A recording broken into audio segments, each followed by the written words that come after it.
Hello guys, welcome to RP academy and a very good morning to all of you. तो आज हम लोग यहाँ पर अपना चैप्टर 11 कवर करेंगे कंपनीज एक्ट का।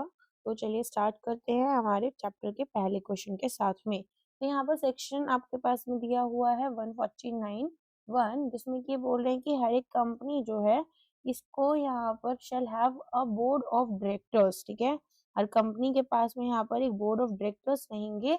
और आपको बताना है कि फॉर अ पब्लिक कंपनी जो मिनिमम नंबर ऑफ डायरेक्टर्स है वो कितने होने चाहिए, और for any company and the maximum number of directors, यहाँ पर मिनिमम और मैक्सिमम आपको बताना है unless increase by a special resolution. तो बताओ क्या आंसर होगा।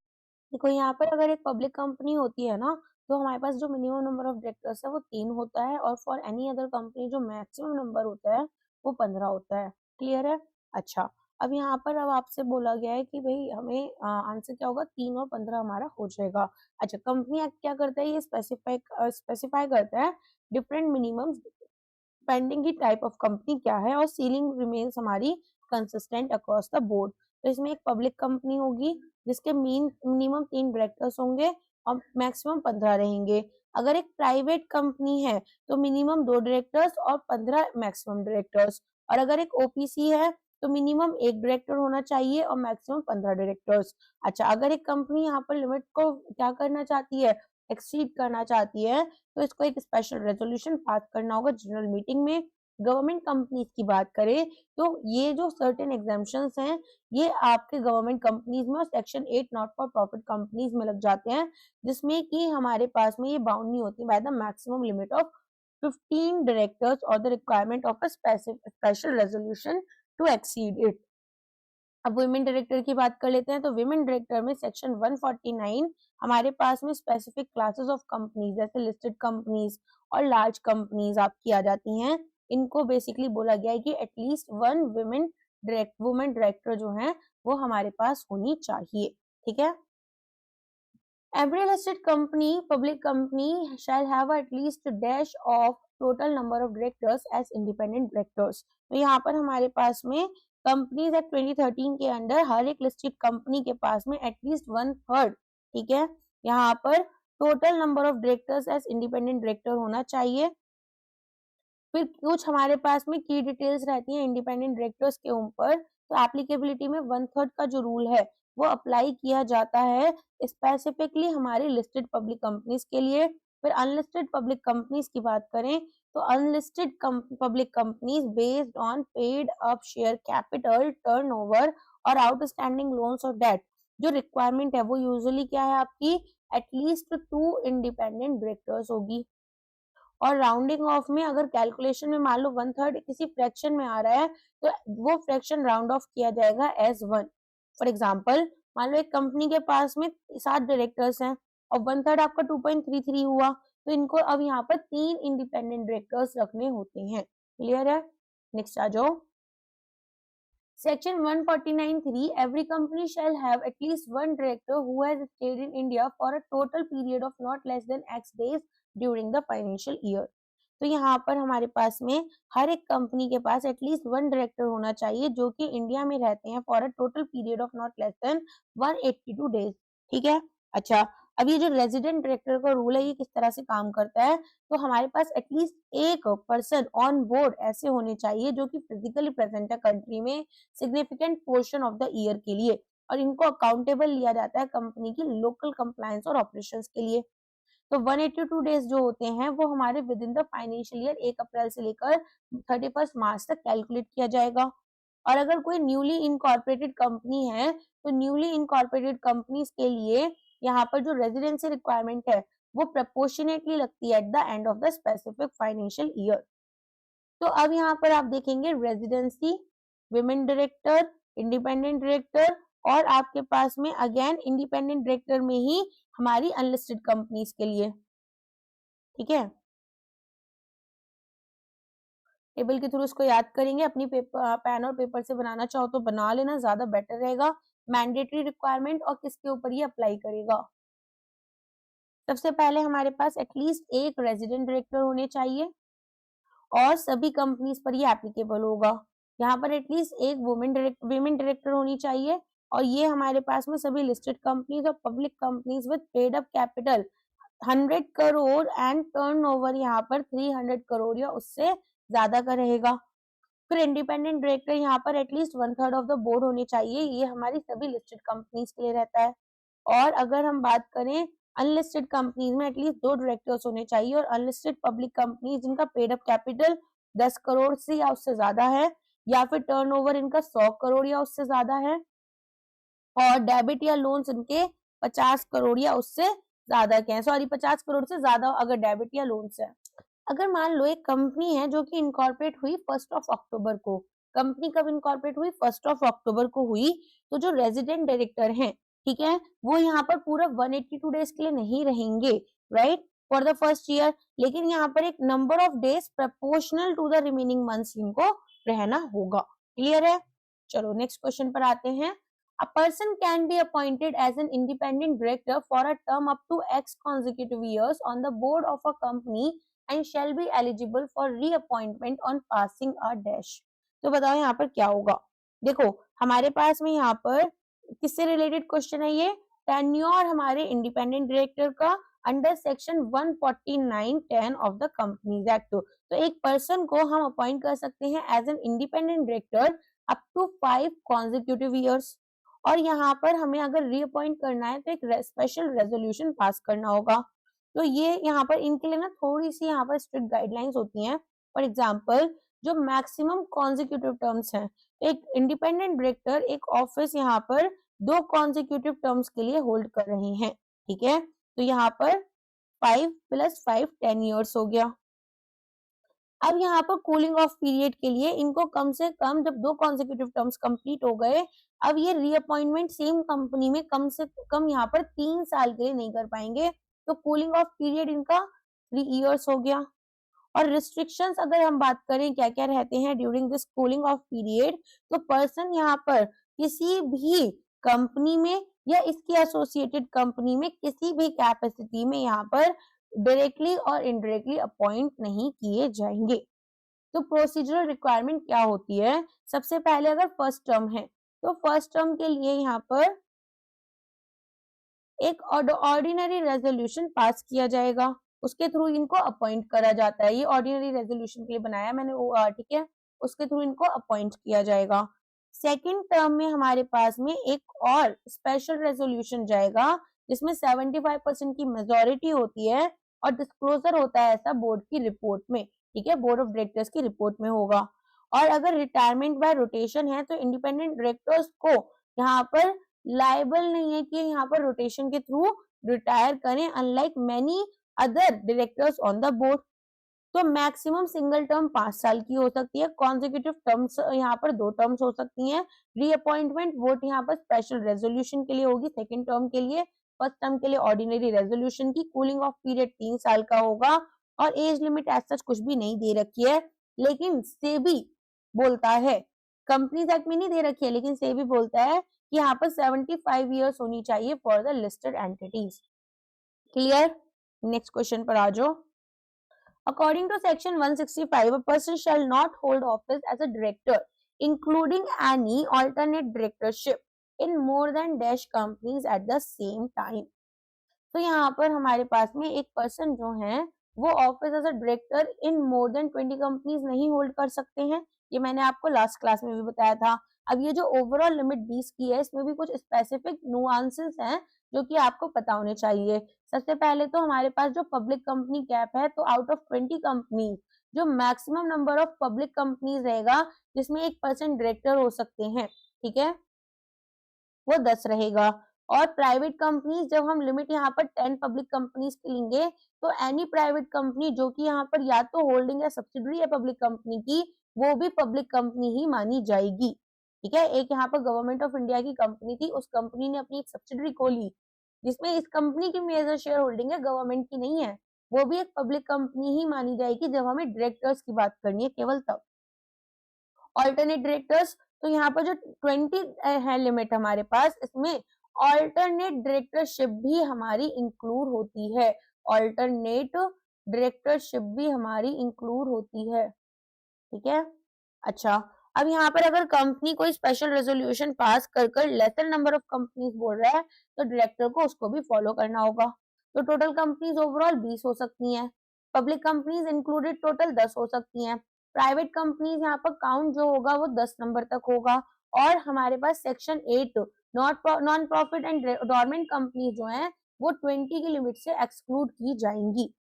तो अगर एक पर्सन एक्सेप्ट करते हैं directorship in violation of these limits तो इनको पेनल्टी पे करनी है 2000 रुपीज पर यहाँ per day for each day जब तक वायलेशन कंटिन्यूड रहेगा। अब मैक्सिमम कितना होगा 2 लाख रुपए तक का होगा। Fine. Which of the following is a disqualification for appointment as a director? Under section 164(1), person is of unsound mind and stands so declared by a competent court, बिल्कुल होना चाहिए। Person is an undischarged insolvent, बिल्कुल होना चाहिए।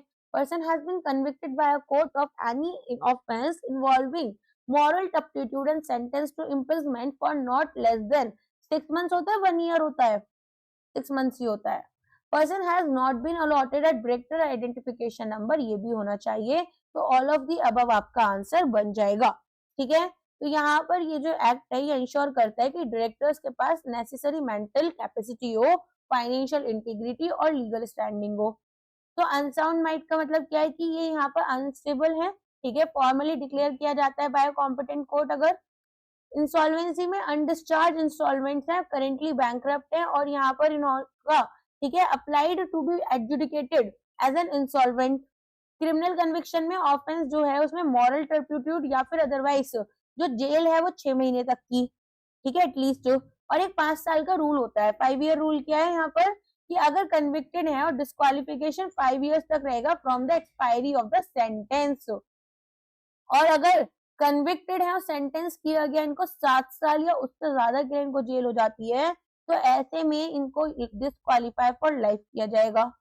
और आपको पता ही है सेक्शन 152(3) जो है वो डायरेक्टर आइडेंटिफिकेशन नंबर की बात करता है। No person can be appointed as a director unless they have been allocated a DIN। Okay, तो यहाँ पर ना आपको 2 सेक्शंस के बारे में पता होना चाहिए, सेक्शन 164(1) क्लॉज और 164(2) क्लॉज। तो 164(1) यहाँ पर इंडिविजुअल फेलिंग्स की बात करते हैं। ठीक है, और यहाँ पर ये कॉर्पोरेट डिफॉल्ट्स की बात करते हैं। तो यहाँ पर अगर एक कंपनी ठीक है एक डायरेक्टर जो है वो डिस्क्वालीफाइड कब होता है अगर एक कंपनी यहाँ पर जिसके वो ऑलरेडी डायरेक्टर हैं वो फाइनेंशियल स्टेटमेंट या annual returns 3 consecutive financial years के लिए फाइल ही नहीं कर रही है और ऐसी कंपनी के ये डायरेक्टर हैं, या फिर वो डिपॉजिट्स रीपे नहीं कर पाती है, इंटरेस्ट रीपे नहीं कर पाती है फॉर 1 ईयर और मोर। तो अगर ऐसा होगा तो वो जो डायरेक्टर हैं वो रीअपॉइंट नहीं होंगे उस कंपनी में या फिर अपॉइंट नहीं होंगे किसी और कंपनी में 5 साल के लिए। ठीक है, नेक्स्ट आ जाओ। If a person is convicted of any offense and is sentenced to imprisonment for a period of dash years or more, he shall not be eligible to be appointed as a director in any company ever again। देखो हमारे पास में यहाँ पर life time ban की बात हो रही है डायरेक्टरशिप पर क्योंकि क्रिमिनल कन्विक्शन है। तो ये आपका किसके अंडर आता है सेक्शन 164(1)(d) के अंडर आता है। तो अगर एक पर्सन कन्विक्टेड है ऑफ एनी ऑफेंस और sentence to imprisonment for a period of 21 years और मोर he shall not be eligible to be appointed as a director in any company ever again। अब यहाँ पर 2 tiers ऑफ कन्विक्शन आपका रहता है, जैसे मैंने अभी थोड़ी देर पहले बताया, एक और बार फिर से बता रही हूँ।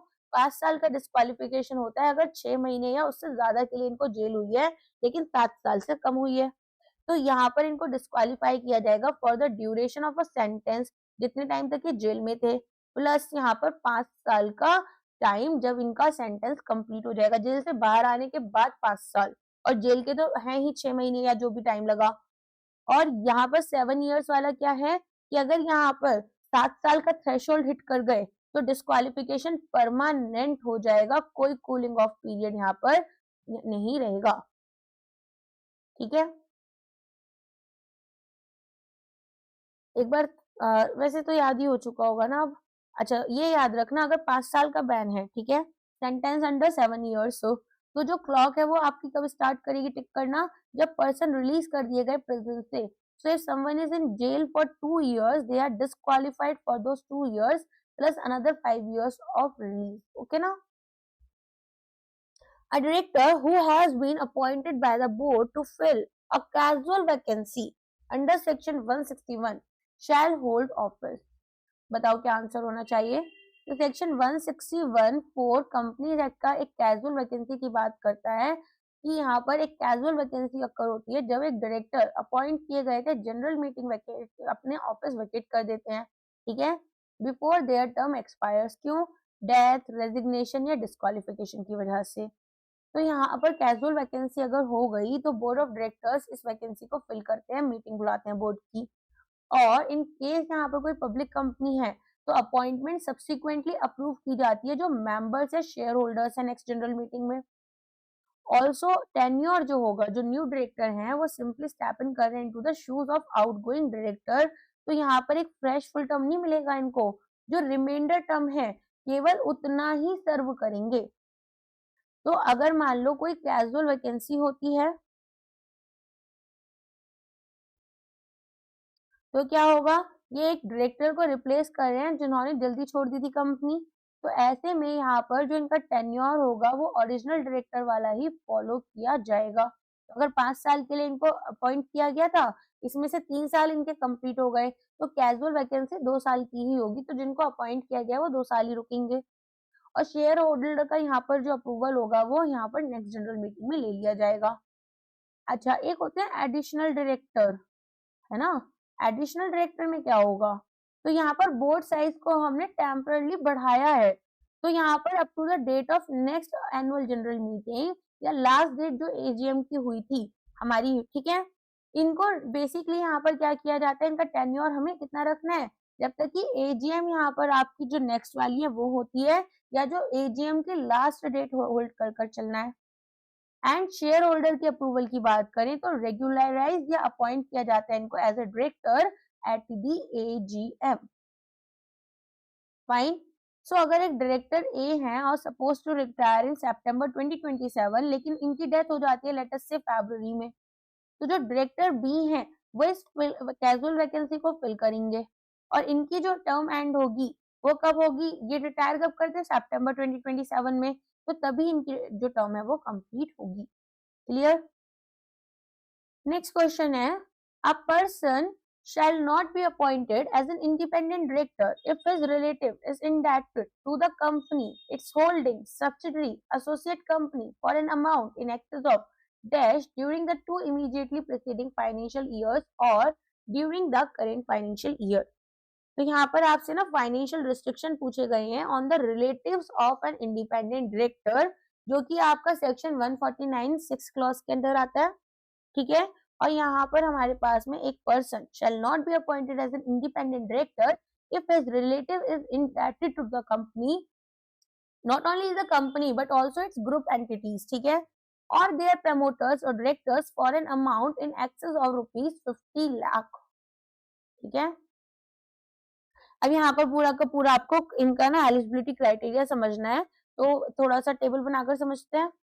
तो यहाँ पर ना फाइनेंशियल डीलिंग्स जो होती है कैंडिडेट के रिलेटिव की, वो हम क्यों देखते हैं, ताकि कोई भी बैकडोर इन्फ्लुएंस नहीं रहे। तो लिमिट अप्लाई की जाती है 2 इमीडिएटली प्रीसीडिंग फाइनेंशियल ईयर्स पर, इमीडिएटली प्रीसीडिंग फाइनेंशियल ईयर्स या फिर during the current financial year. तो यहाँ पर शेयर होल्डिंग फेस वैल्यू जो है वो 50 लाख रुपए या फिर 2% ऑफ पेड अप कैपिटल नहीं होनी चाहिए, जो भी इन दोनों में से लोअर होगा।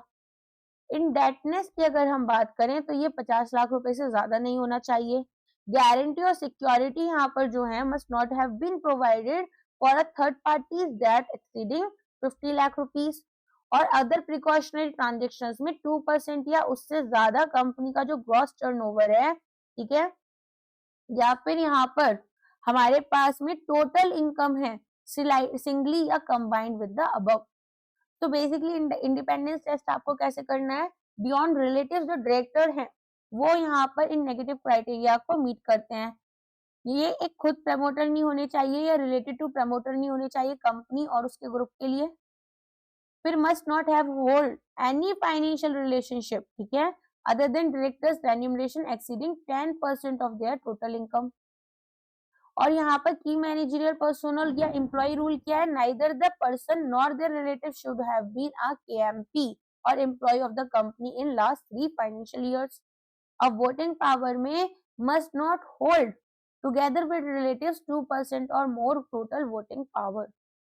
ठीक है, तो अगर मान लो इंडेप्टनेस की लिमिट जो है वो 50 लाख फ्लैट है, तो जो लिमिट है शेयर होल्डिंग की उस वो हमारे पास में 50 लाख और 2% यहाँ पर पेड अप कैपिटल के बीच में चलेगी, जो भी इनमें से कम होगा. ठीक है, तो यहाँ पर 50 लाख आपका आंसर हो जाएगा. Director identification number is applied for in form X and the central government shall allot the DIN within Y months from the receipt of the application. तो यहाँ पर सेक्शन 153 एंड 154 जो है कंपनीज एक्ट के, उसमें हमें डिटेल्स दे रखी हैं. सबसे पहले तो DIR 3 हमें दे रखा है. हाँ, तो सबसे पहले तो हमें DIR 3 दे रखा है जो कि हमारा अप्लाई किया जाएगा और central government shall allot the DIN within 1 month from the receipt of application. अब यहाँ पर हमारे पास DIN एप्लीकेशन स्टेटस की बात करें तो ये एक यूनिक आइडेंटिफिकेशन नंबर है जो कि हमारा चाहिए होता है for any person intending to be a director. एक बार अलॉट कर दिया गया DIN वैलिड होता है life time of the individual और ये यहाँ पर रिन्यू नहीं किया जाता है, कोई जरूरत नहीं है रिन्यू करने की. डायरेक्टर का KYC यहाँ पर अपडेट होता रहता है क्योंकि एनुअली, है ना. अब एप्लीकेशन फॉर्म हमारा DIR 3 क्या स्टैंडर्ड फॉर्म है. इंडिविजुअल्स जो कि डायरेक्टर्स बनना चाहते हैं एग्जिस्टिंग कंपनीज में, एक फोटोग्राफ लगता है, आपकी प्रूफ ऑफ आइडेंटिटी और proof of residence, integrated processes.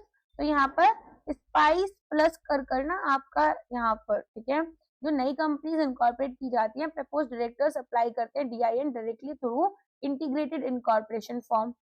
Spice का फुल फॉर्म क्या होता है, simplified pro forma for incorporating company electronically plus. Allotment period कितना होता है, तो सेक्शन 154 यहाँ पर बोलते हैं कि जो सेंट्रल गवर्नमेंट है ministry of corporate affairs MCA की यहाँ पर थ्रू एप्लीकेशन को यहाँ पर प्रोसेस कर 30 दिन के अंदर अंदर इनको दे देगी DIN. अच्छा, एक पर्सन के पास केवल एक DIN होना चाहिए, तो सेक्शन 155 प्रोहिबिट करता है any person from applying more than 1 DIN. और एक डायरेक्टर जब उनको उनका DIN मिल जाएगा तो वो सभी कंपनी जहां पर वो डायरेक्टर हैं इसके बारे में जो DIN नंबर है वो 15 दिन के अंदर अंदर प्रोवाइड कर देंगे. और कंपनी का ड्यूटी है कि कंपनी इन्फॉर्म करेगी रजिस्ट्रार ऑफ कंपनीज को about the directors DIN within 15 days of receiving the intimation. तो अगर DIN की वायलेशन हो जाती है, पेनल्टीज क्या क्या लगती हैं. कोई इंडिविजुअल या कंपनी अगर कंप्लाई नहीं करती है इन प्रोविजन से, लाइक होल्डिंग डुअल DINs या फिर फेल कर गए to intimate the company within इन 15 डेज, तो उनको ऊपर यहाँ पर पेनल्टी लगती है 50,000 रुपए तक की. ठीक है, up to 50,000 rupees plus per day penalty यहाँ पर अगर कंटिन्यूइंग डिफॉल्ट रहेगा. According to section 160, a person who is not a retiring director shall be eligible for appointment to the office of a director if he or some other member intending to propose him leaves at the registrar's office a notice in writing along with the deposit of.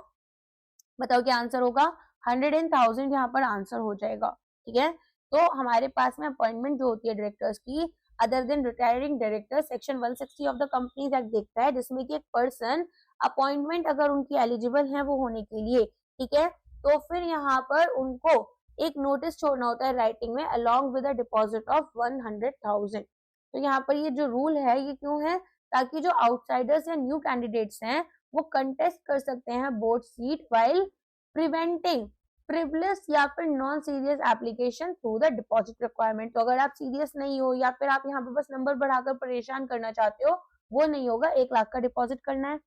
और notice period यहाँ पर जो submit किया जाता है वो company के registered office में कम से कम 14 दिन पहले जनरल मीटिंग से किया जाएगा.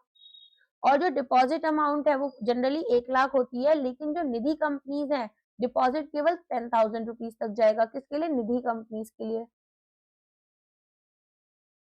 इसके अलावा रिफंड की बात करें अगर इस डिपॉजिट की, तो ये पर्सन या member only if the candidate gets elected as a director होगा, या gets more than 25% of the total valid votes होगा, या फिर यहाँ पर कैंडिडेट फेल कर जाता है to meet the either criteria, तो डिपॉजिट जो है वो फोरफिट किया जाता है बाय द कंपनी।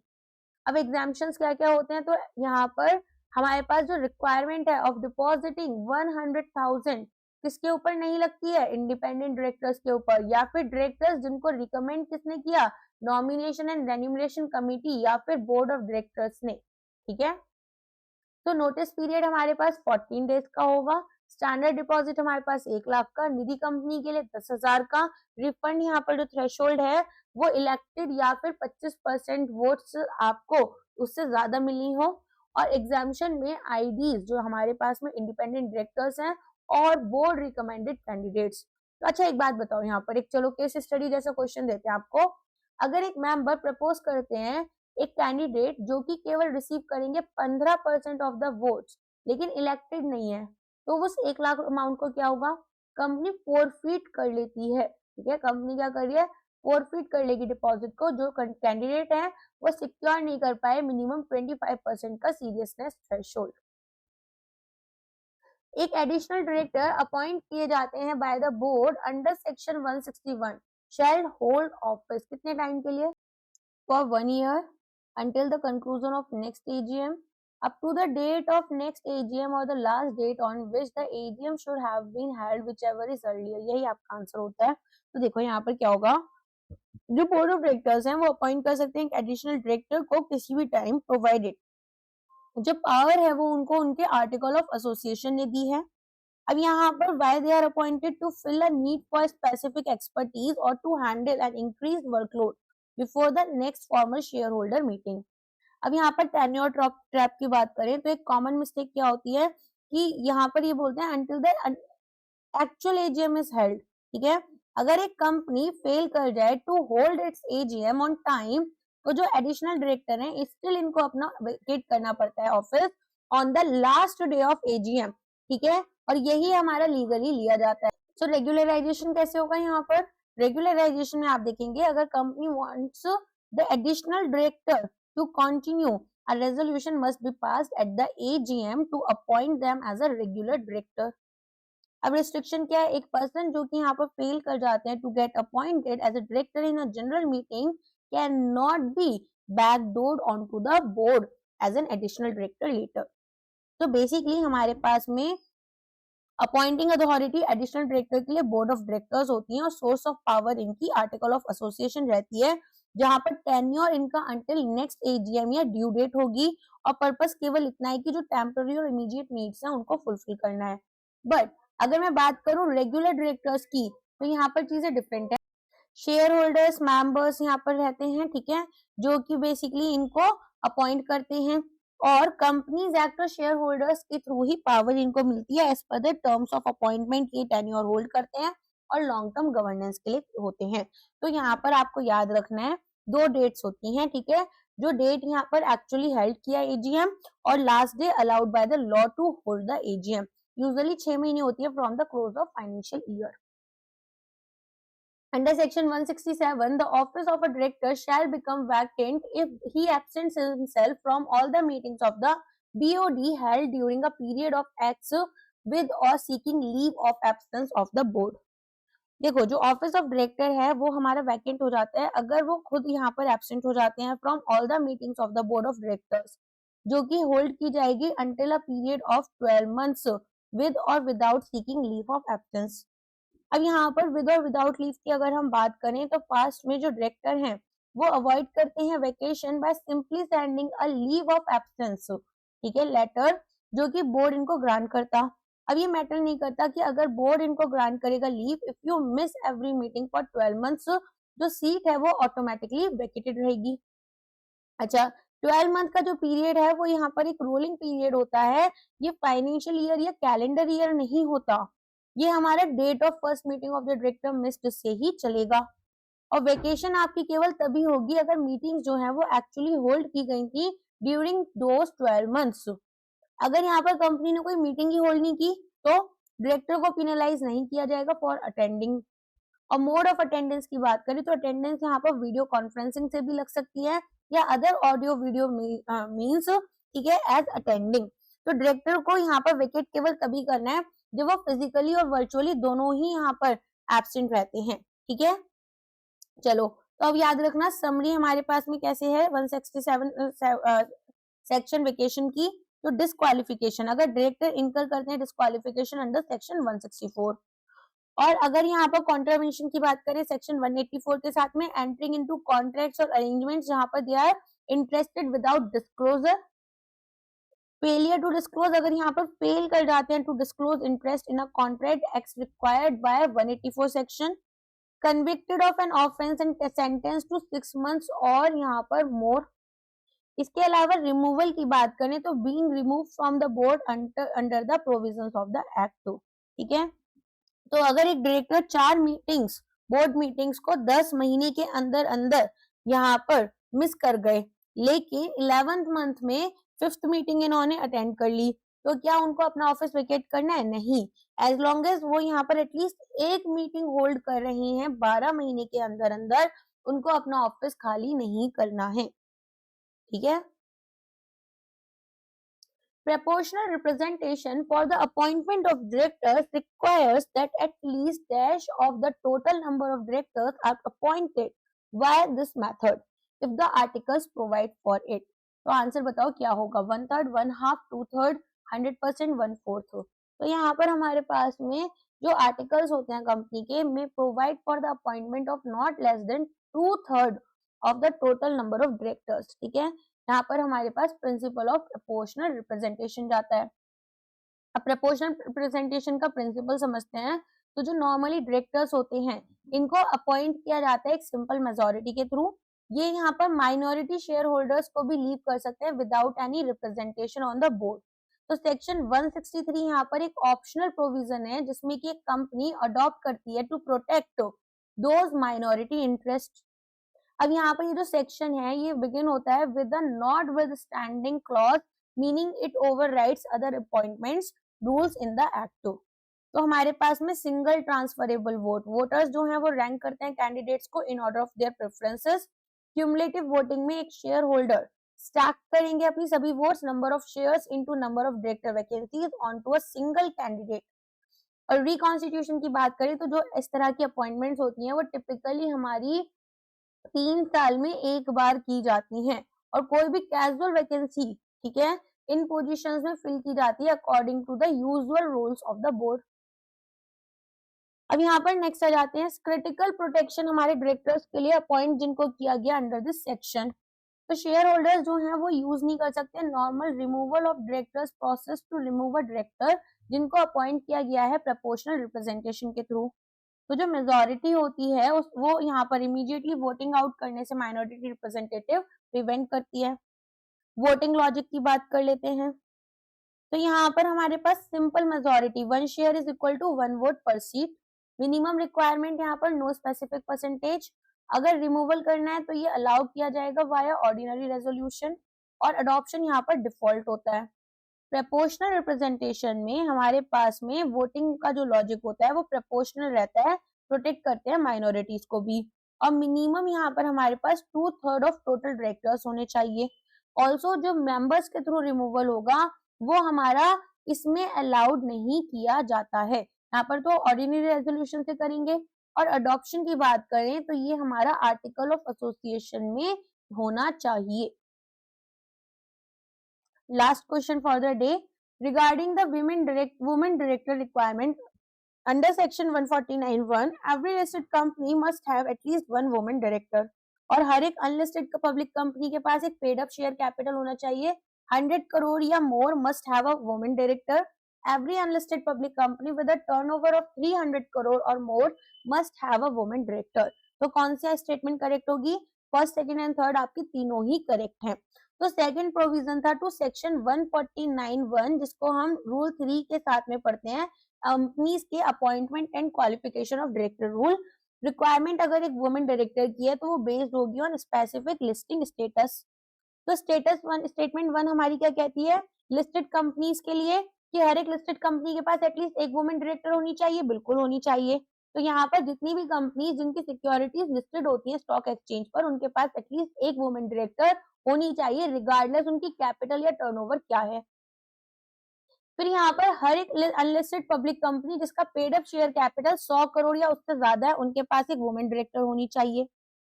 और हर एक अनलिस्टेड पब्लिक कंपनी जिसका टर्नओवर 300 करोड़ या उससे ज्यादा है, उनके पास में भी एक वुमेन डायरेक्टर होनी चाहिए। ठीक है। अब यहाँ पर अगर अनलिस्टेड पब्लिक कंपनीज हैं तो रिक्वायरमेंट ट्रिगर करेगी या तो कैपिटल वाली चीज करेक्ट हो जाए या तो फिर टर्नओवर थ्रेशोल्ड। इसमें और रूल लगेगा, दोनों नहीं होना चाहिए, एंड नहीं है कि ये भी हो और ये भी हो। पेड अप कैपिटल 100 करोड़ या उससे ज्यादा हो या फिर टर्नओवर 300 करोड़ या उससे ज्यादा हो। और ये जो फिगर्स हैं ये हम कब चेक करते हैं, लास्ट डेट हमारी लेटेस्ट ऑडिटेड फाइनेंशियल स्टेटमेंट्स की। और अगर एक वुमेन डायरेक्टर रिजाइन कर देती है या पोस्ट आपकी वैकेंट हो जाती है तो क्या होगा, ऐसे में यहाँ पर बोर्ड इसको अर्लीस्ट फिल करता है, but not later than immediate next board meeting और 3 months from the date of such vacancy. ठीक है। तो यहाँ पर प्राइवेट कंपनीज जो होती है उनको जनरली एग्जाम्ड किया जाता है अनलेस ये किसी पब्लिक कंपनी की सब्सिडरी हैं और meeting the above limits. Okay, clear. कोई भी डाउट होता है तो आप कमेंट कर पूछ लेना, जल्दी से इसको कंप्लीट कर लेंगे। ऑल्सो जो लोग हमारे पेड स्टूडेंट्स हैं, मैंने ऑलरेडी ना पूरा कंपनीज एक्ट का फाइल आपको दे दिया है in case you want to revise.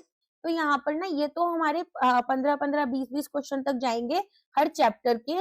उसके बाद में कुछ इंपॉर्टेंट चैप्टर्स के क्वेश्चंस मैंने दे रखे हैं और उसके बाद में ना मैंने कुछ केस स्टडी क्वेश्चंस और दिए हैं अलग से, तो उनको आप पढ़ सकते हैं।